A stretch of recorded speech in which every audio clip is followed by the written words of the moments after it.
All right, Mekhi Lewis, national champion, 3 or 4-time ACC champ.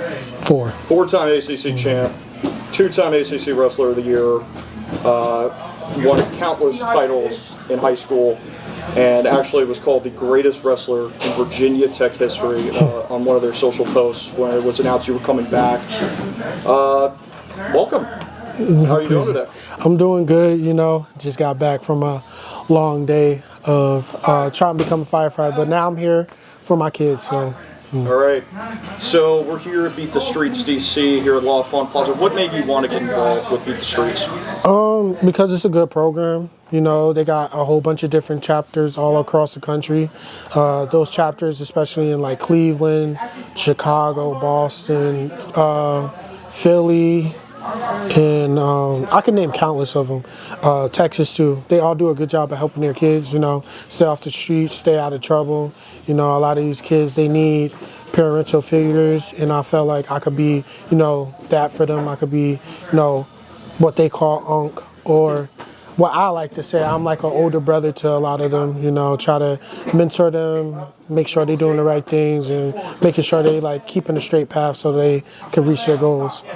Yeah, so what made you decide to wrestle growing up compared to like any other sport, especially a winter sport? What made you decide to wrestle instead of, pursuing basketball or something like that? Well, I was kind of forced to, but on my end, I feel like what made me wrestle is wrestling showed me what hard work is. Wrestling showed me what discipline was, what consistency was, and those are kind of traits that you need as an adult. And those are the kind of traits you need just as a person in general, So it really helped shape me into the person I am right now. And it also just taught me like how to like keep grinding and keep going, especially when you facing adversity. Like it's gonna be tough times. You're not gonna win every single match. You're gonna have to figure it out. And wrestling taught me, when difficult times come, what are you gonna do to make them better and like change them. Yeah, so one of the things I also kind of saw was that New Jersey has a high number of high school wrestlers. What was it like wrestling there, especially with how popular the sport is in high school? It was tough. New Jersey's top 5 states in the country, you got New Jersey, PA, a lot of people like to say Cali too, and Ohio, but when it really come down to it, for me personally, it was like always New Jersey, PA. PA's right there. People will always say they were the best. Us New Jersey kids, we always thought that we were the best. So growing up there, it was people who were hungry. Like everybody wanted to be the best. Everybody wanted to get better. Everybody wanted to, reach that high level and not just wrestling in college, but also being a world or Olympic champion. I had kids on my team who pushed me to want to do that. So, it was a tough environment. It was a fun environment. It was cutthroat. It was no sugarcoating it, and it just helped me, to be successful and have the success I did in college. Yeah. So speaking of college, you end up going to Virginia Tech, and in your redshirt freshman year, you set the wrestling world on fire. The summer before that, you won Junior Worlds. You won ACC Wrestler of the Year. You go to the national championships, and you win not only your division, but you win the most outstanding wrestler. What was that year like for you as an experience? That year was crazy because I set my goal the year prior of saying that I was going to be the first national champion, and I remember working hard. It was hard, blood, sweat, tears, and that's like, a little cliche, but it was the truth. I worked my ass off, my language, but I worked hard, and I just remember after all that success, all that hard work, with me and my coaches, and then finally reaching those goals and seeing, those outcomes when I got to those tournaments, it was just it was just something that was just unbelievable. It was something that I would never be able to replicate, and I knew that. Like, even if I won nationals again, it would never be like how it was that year because of how much I put in, And I just feel like I could have won other years and put in just as much work or even more. That one was special to me because I sat out and did everything I said I was going to do. And to get outstanding wrestler, especially with all those good wrestlers that won nationals too, like you had Zahid Valencia, he was on world teams. You know, you had Bo Nickel, one of the greatest wrestlers to ever step on a college mat. You had Yanni Diaka Mahalis, a 4-time national champ. Like, I'm naming people who are legends, you know, and they gave me the outstanding wrestler. So for me, I was like, I don't know if y'all got that right, but I was like, I appreciate it. I mean, it was just such a blessing, and it just made me realize that, you know, I'm just as capable and just as good as all those guys. And it really made me appreciate, you know, my talent a little bit more, because it showed me that other people appreciated it. Yeah. So you reached the highs of 2019, and then you have this year where you decide to take an Olympic waiver. You're going to train for the Olympics. Then COVID hits. The Olympics gets delayed a year. And then the next season you come back to the NCAA and you tear your pec. You discussed in an interview with NJ.com how you were dealing with depression and quit wrestling. Could you, you know, kind of go further on what that was like? Yeah, it was tough, you know. I mean, I hate to say it, but I depended on a lot of alcohol through those times of depression, you know, which it was not a good thing. And like looking back on it, I could be truthful about it and say, like, I was drinking a lot. You know, I was drinking way too much. And for a kid who's 20 years old, you know, dealing with depression, anxiety, you know, going through all this like stress and like just having all this stuff, feeling like the world was against me, you know, it was hard. But then I realized that I had so much support around me, you know. I had my family, friends, you know, I had a great group of friends. Even like on our staff, like I had head coach Tony Roby, you know, we butted heads, but at the end of the day, he had my back 110%. And that's something that, you know, I will always be grateful for. And also Ethan Agrigui, he doesn't get talked about a lot, but he helped me through all those dark times. Everything, like he saw everything.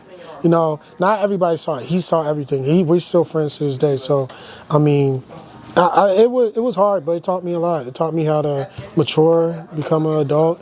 You know, I don't do those things no more. I learned from it, you know, but it just also taught me that when these kids go through something like that, you know, like I could be there for them. And that's why I'm here for, you know, to be able to help them out, whether they're going through anything on the mat or off the mat that's causing them any anxiety, stress, or depression, because I went through the same thing. Yeah, kind of speaking about that, these kids here at Beat the Streets, what do you see in these kids that you see also in yourself to a degree? Well, a lot of times when I look at them, I feel like I'm looking at my younger self, honestly. And like not even just my younger self, but just my younger friend group, you know. Like a lot of times, this way they joke around and play around, like, it just reminds me of us in high school or us in middle school. Like these kids don't know, but I come from a rough background. You know, I don't act like it. I don't know how to act like it, but like, yeah, it was rough growing up. I grew up in a big household. You know, my oldest sibling, he's in jail. My second oldest sibling, my second oldest brother, you know, he's been stabbed before, shot multiple times. Like, so like best friend that I grew up with in middle school got killed on her front porch. So like stuff like that, you know, I experienced that. People don't know that. But like it was like a rough upbringing, and I know they go through the same thing. So like any chance I get to help them, I'm just thinking like, you know, of just my younger self.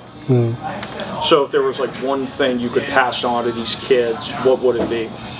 To keep going. Like you gotta be resilient in this world, because you know, it's a cutthroat world out here, and people are gonna either use you or abuse you, you know. Not saying like physically, you know, it can also be emotionally, and it could just, you know, be real damaging. But if you have a good support system, right, you can learn how to navigate this world and find, you know, what you like to do. I always ask these kids what they want to do with their career after school, you know, because if you don't want to go to college, you got to get a job. You gotta know what job you want to do, right?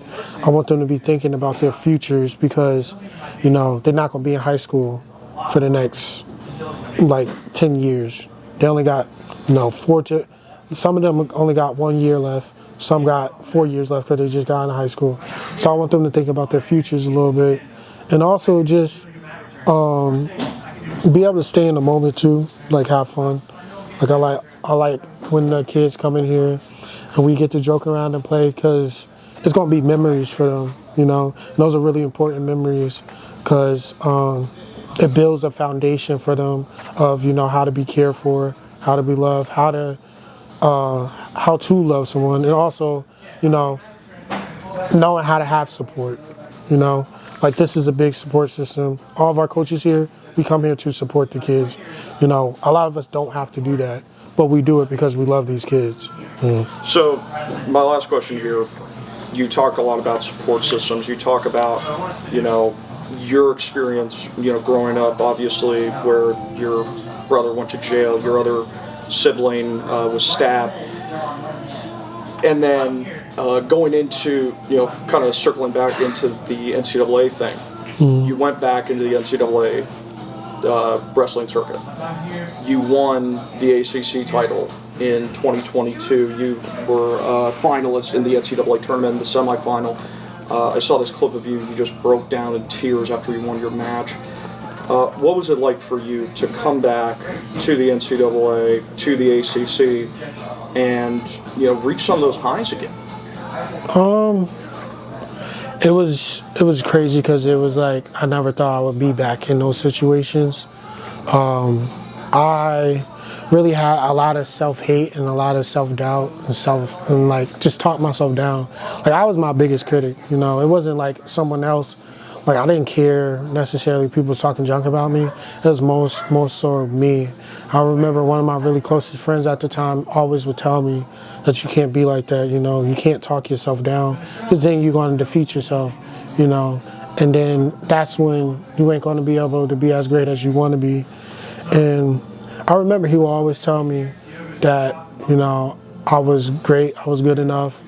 And it just helped me be able to really recognize that, and then having other people say the same thing, but it wasn't necessarily them telling me, it was like me having to remember who I was, you know, because I really lost myself. And once I remember who I was, knew who I was, that's how it happened. I just got back to that place and ended up in the finals again.